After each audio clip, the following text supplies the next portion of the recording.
CultivatED Marketer, Episode 20, Marketing Certifications, Part 1, with Brad Whitworth. In this episode of CultivatED Marketer, we talk with Brad Whitworth from the IABC World Conference. Brad Whitworth is ABC, SCMP, and an IABC Fellow. And if you're curious about what all those things mean, and how one can journey from the middle of Missouri to Northern California to start a winery, you'll want to check out this episode.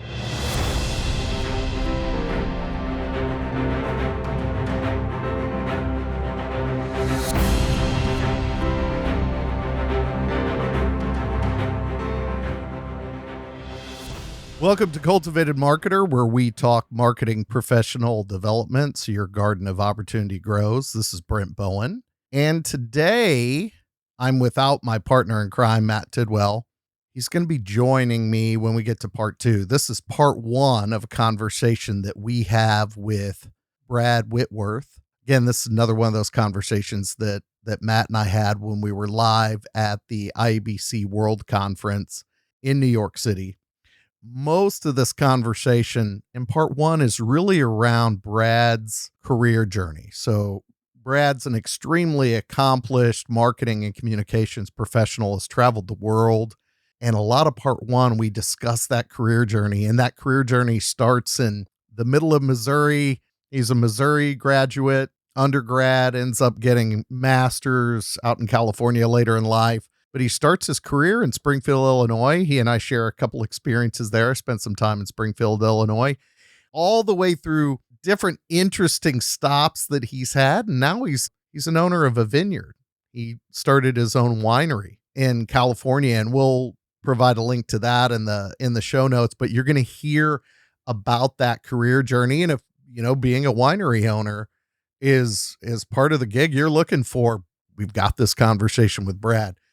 Part 2, and Matt will join me as we can reflect on not only this discussion, but then as we get into part 2, and that'll be our next episode, episode 21, will really be a discussion about certifications. And we really haven't discussed at length the importance of certifications in marketing and communications careers and how they are growing in increased importance. And some of those can be strategic certifications. And for instance, we'll discuss that at length with Brad. Some of those can be technical certifications, but we really start to delve into in that second conversation. So part 2 with Brad, the importance of certifications, how they work, resources that you can access to learn more about those types of certifications, the benefits of them. But this part 1 discussion, really, Brad's such a wealth of knowledge. We had a great time talking to him. Part 1 is really a conversation about his career journey. Again, has spent time, everything from middle of Illinois, middle of Missouri, to working in Japan, to now out in California where he's doing teaching and consulting. And we don't want to keep you from that conversation with Brad and hearing about that tremendous career journey. So I'm going to step aside and let you participate in the conversation that Matt and I have with Brad Whitworth, ABC, SCMP, and IABC Fellow from the IABC World Conference in New York City.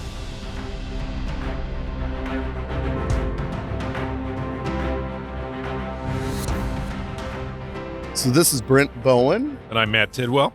And we're at the IABC World Conference in New York, and we're really excited to have our next guest, Brad Whitworth. Brad, welcome to the show. Thanks so much for having me here, and what an amazing conference it's been. First time in person for a few years, so that sort of adds an extra amount of energy.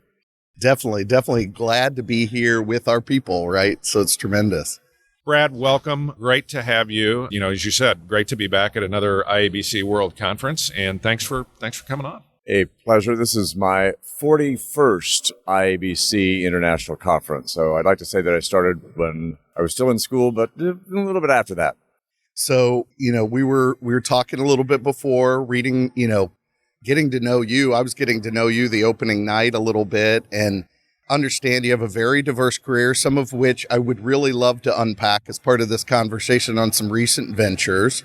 right? But everything from a broadcasting career to you have a relationship with the IABC that's long running. I think we were joking you had been going to IABC WorldCon for, 40 nearly 40 years in a row, and relationship with the fellows. Tell us a little bit about that career journey and, maybe what you picked up along the way. And I'll try to keep it short because it can be extraordinarily boring. But well, if you wanted to focus on the recent wine stuff, we could just go We'll there. get there. That's sort of the last chapter, and it's an unfolding story. But no, it started really, I thought back to what was my first paying job in communications. It was in high school.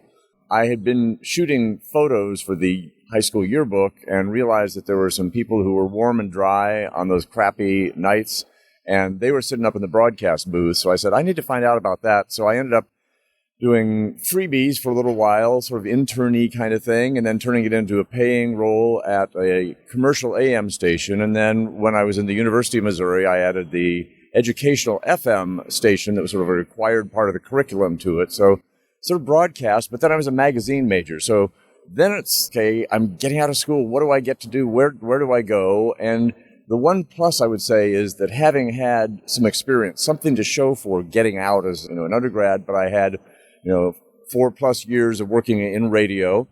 I had things to show. I mean, I had yearbooks from high school and college.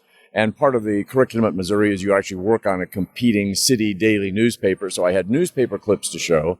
I thought that was one of those things that might have given me a slight edge in getting out in the working world. I had a few jobs in Springfield, Illinois before sort of finding my mark. Worked for an association of funeral directors, which was interesting, doing their communications. And it was a fascinating time because Jessica Mitford had written a book about the high cost of dying, and the Federal Trade Commission was looking into the profession. And it was a fascinating time to be able to help these small business owners, essentially, across North America with some communications challenges that they'd never faced. And it's not an industry that is really outspoken and out there.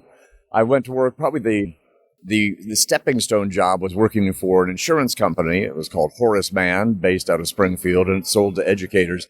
But to be able to do the primarily internal communications, a little bit of external for that, and that's where I got hooked up with IABC.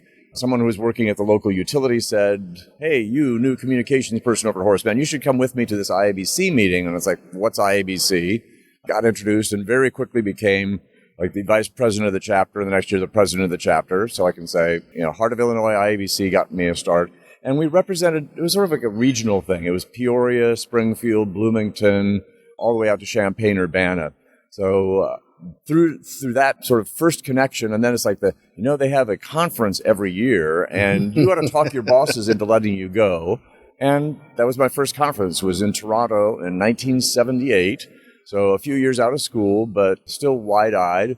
And it was just great, and sort of been a regular ever since. I've missed a few when my kids ended up having high school and college graduations, trying to figure out what they're doing in their careers. But it's been a constant in my life. And it was also how I find my next jobs. So 2 questions, because you have that Springfield, Illinois background. Yeah. You and I shared time at the exact same time there in Springfield, Illinois. Mm-hmm. I lived on Stanhope Drive in Springfield, Illinois. I did not know that. How many fingers and toes could you count how many times you've had a horseshoe? Oh. It's a staple cuisine of I usually went the for known cuisine. I went for the pony shoe, just because it was a little smaller. The hat. I dragged my son and his friends on a spring break trip through Chicago, and we went through Springfield. Made them stop, and I had a pony shoe. Yeah. So for those who are just listening and can't see this, it's sort of an open-faced sandwich that's a carbo load, but it starts with a piece of toast or 2 pieces of toast if it's a horseshoe, right? Mm-hmm, it's a horseshoe. The meat of your choice, could it be something like shrimp? It could be roast beef. It could be anything. It could be anything. And then you dump a pile of fries on top of that, and then smother it with cheese sauce. And now the Wall Street Journal did an article on the horseshoe a couple of years ago, and now in some places they're deep fat frying it up to 6,000 calories for a horseshoe. So this is cardiac arrest on a plate. Is anyone alive? Yeah. And I also liked the local was chili, and it's spelled CHILLI. So it's sort of like that nod to the Illinois. So, but yeah. Wow. And so, but it was through IABC at that point, I sort of knew at some point that I wanted to move to a bigger market where there were more opportunities because, there were a limited number of jobs in Springfield that you really coveted. And many of them were focused on state government. And that wasn't really what I wanted to do. And so it was through IABC's job placement activity that I found out about an opportunity on the West Coast. And that was ideal. I ended up being interviewed for and accepted for a position at Hewlett Packard to come in as the sort of assistant editor on their magazine, with the idea, because the person who was hiring me, he was going to be retiring. And so as long as I didn't screw it up too bad, they were going to move me up. And so there's this path ahead of me. And I ended up staying at HP 24 years, doing all sorts of fun, different jobs, every 4 or 5 years. Everything from managing the entire internal communications function for this 100,000 employee organization to also getting a chance to become much more global. We had a thing called Intercontinental Region, which was everything except Europe and US. So I had the beat of all of Asia Pacific, all of Latin America and Canada, and some of Africa as well. And had a chance to travel for about a decade to lots and lots of places and learn about communications and cultures and the intersection, and how, while it's very, very easy to see how different the whole world is, it's also fun to be able to find there are a lot of commonalities that do bind us, and to find those threads. And the other part that was so helpful was that there was IABC everywhere I go. I mean, this is an international association of business communicators. And maybe you start out like I did in a local market, and you can learn as much from the person who's working at the utility or the bank or the insurance company or the hospital. But at some point, you may want to make these connections that go beyond where you are geographically. They're somewhere across North America, or they're in Europe, or you read about a best practice and it's coming from Australia, and you go, I know, I'm going to call Zora in Australia because she's got the connections. And so the network that I built through IABC and the sort of the opportunity to speak and travel, I think it was a career changer for me. And this is where Matt should be doing the shameless plug for the special interest groups. Yes. Where you just, congratulations, my friend received an award from IABC last night. Yeah, that was very nice. Yeah, I think now the pressure's on to deliver on these new things. That's what I told our chairman, Danielle Bond. But Brad just said IABC does a wonderful job connecting people regionally. Where we want to go with shared interest groups, just a quick 30-second plug, is to allow people to now have a community of practice. So we're healthcare communicators, we're engineering communicators, maybe we work in the legal industry. Those are different challenges, right? Mm-hmm. And so and of course now, especially these days in professional, it's about adding value to members and giving members a new way to connect. And so shared interest groups and other organizations have done those for a long time. So now the hope is we'll be able to not only launch those as we've done, but really grow them aggressively over time. But what's cool, it resonates with what Absolutely. You're talking about. It in some ways it narrows the focus, but it also broadens the reach. Exactly. Right? Sure. I mean, because it was before when we first launched student organizations within IABC, it was really dedicated to a campus. And you sort of met on campus and you had to have a faculty advisor. Well, now the world has changed and our delivery mechanisms don't necessarily involve walking to the building across campus. It's sometimes getting online. Much more dispersed. And you can make some amazing sort of relationships and friendships and professional connections that can pay off multiple dividends downstream. So I always, when I have a chance to talk at career days and student groups, it's, be bold and get out there and meet people and, be the first to introduce yourself, because that's what's going to pay off long term. Is that you build the network before you need it. And when you need it is when you start looking for jobs or making that career change, or I'm moving across country. Tell us a little bit about what you're doing more these days. I know you're here at the conference because I know you're a consultant and you're working with, it's Halo, right? Halo, exactly, one of the sponsors here at the World Conference. So that's a fun organization to get with because it's for internal communications people. It's really a software platform. And so having had an experience at Hewlett Packard, at Cisco, at Hitachi, I sort of have worked in the tech industry for a long time as a communications person. Most recently, though, I've been doing consulting work. So Halo is certainly one of those people I love working with.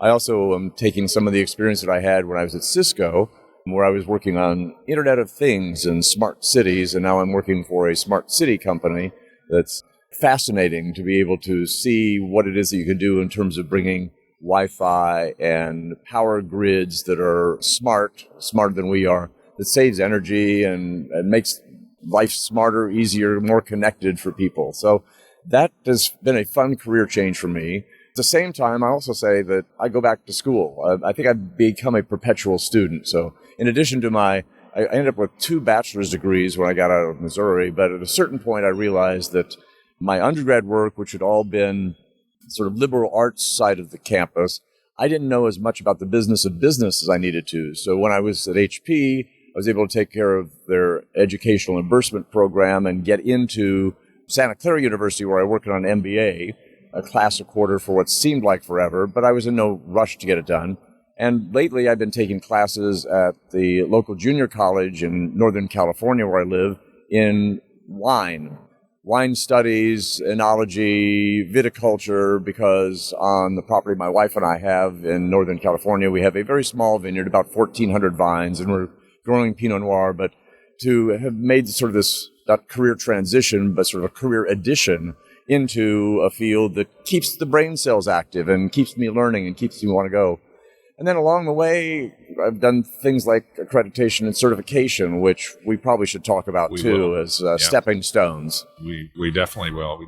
Yeah, you were telling us a little bit about your wine venture, and that's fascinating. Well, with the local connection too, part of your consulting, you're integrating or converging some of that consulting activity and some of the wine knowledge, working with some folks locally to Kansas City, right? Yeah, and to me, it's fascinating because in one sense, the wine industry is farming, but then you're producing a fascinating end product that's been around for, thousands and thousands and thousands of years, but seeing how technology is applied to be able to do things. And then also it's one where the winery that I work at, like a day a week sometimes, just to get my hand in, besides our own thing, I'm working with the person who founded it, 76-year-old guy. But they found out that besides being able to sell and pour wine, Brad also knows a little bit about communications. So I've turned into their AV specialist. So if they need a video shot, I'm behind the camera. I've also put together PowerPoint presentations for this winemaker. And I sort of go back and think, one is he probably had never been called on to do a lot of PowerPoint presentations.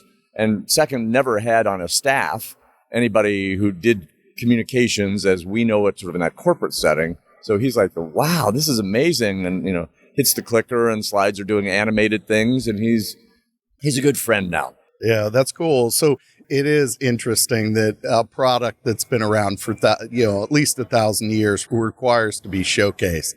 And I think that's probably a good segue into the conversation of certification and the idea of maybe what the intent is of certification and what it's designed to do and showcase. Well, it's been fascinating. I think I've stood up for every opportunity that comes along. So IABC for the longest time had an accreditation program, which was a 4.5-hour ordeal, written test and an oral examination. And the plus was you had to have submitted a portfolio to sort of qualify to sit for the thing. So it was only for people who'd reached a certain point in their career. And then once you've taken the test and if you passed, it was almost one and done. And I found a little bit of a problem with that because I think education should be ongoing. I mean, just because you get out of school and you got a degree doesn't mean that you should stop learning. In fact, maybe it's the opposite. So at a certain point, IABC moved to a certification. And our certification program now, there's sort of 2 levels of it that a little bit more experience that qualifies you for one or the other level. But after you've taken the test and passed it successfully, it's also 100 questions, multiple choice. And it's not the kind of thing that you can really study for. It's more based upon case studies and real-world experience. And when you're facing this, would you do A, B, C, or D? And that you're not going to be able to Google and find an answer anywhere. Once you pass, though, the next year when you need to recertify, you have to prove that you have done some learning along the way.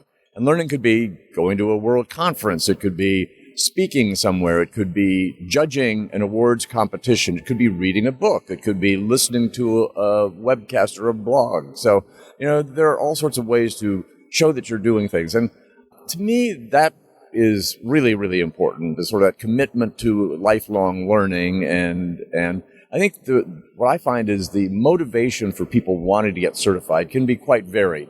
And part of it is proving to others that you have mastered something, and that could be to a boss or sort of the leadership team in an organization. Sometimes people want to do it for self-confidence, to be able to understand that, I have arrived. Sometimes it's to be able to have the credential, to be able to say, I am in with the industry's best. And one of the nice things about the GCCC certification, it's the Global Communications Certification Council, which is a project and a part of IABC's organization and structure, is that it is actually ISO certified. So we've taken it out and gotten approval, and this thing is sort of like a globally accepted standard around the world. So just as there's the I in IABC, there is this ISO cloud above and sort of shining down on all of the certifications. So I was in the first class to take what was called CMP, Communication Management Professional level, and then I was the first to sign up to take the next higher levels. And my reason for taking it might be very different than somebody else in their career. And mine was as much to find out for myself what it is that I knew, but more importantly, what I didn't know. As you go through a 100-item questionnaire, there's some that you go, oh, that's easy. But the ones that you sort of, whoa, is it this or could it be that? And to be able to learn what it is that you don't know is a very, very valuable lesson as well. So it's not only showing what it is that you've mastered, but also finding where you need to still grow. Yeah, and I think, and Brent, I know you get these calls too from students. While it's a good market right now in marketing, it's a very competitive market, right? And so what the CMP or the SCMP gives you is again, a means to stand out amongst the crowd because, jobs are tough to come by, particularly those good jobs. And I've been a hiring manager. I know all of us around the table have been.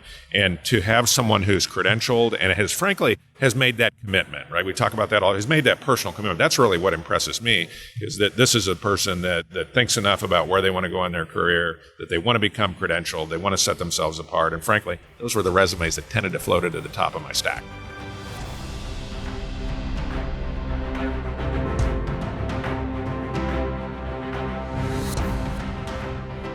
Thanks for joining us for part one of our conversation with Brad Whitworth. To hear the rest of our chat with Brad about certifications and the important role that they can play in your career, make sure to tune in to our next episode.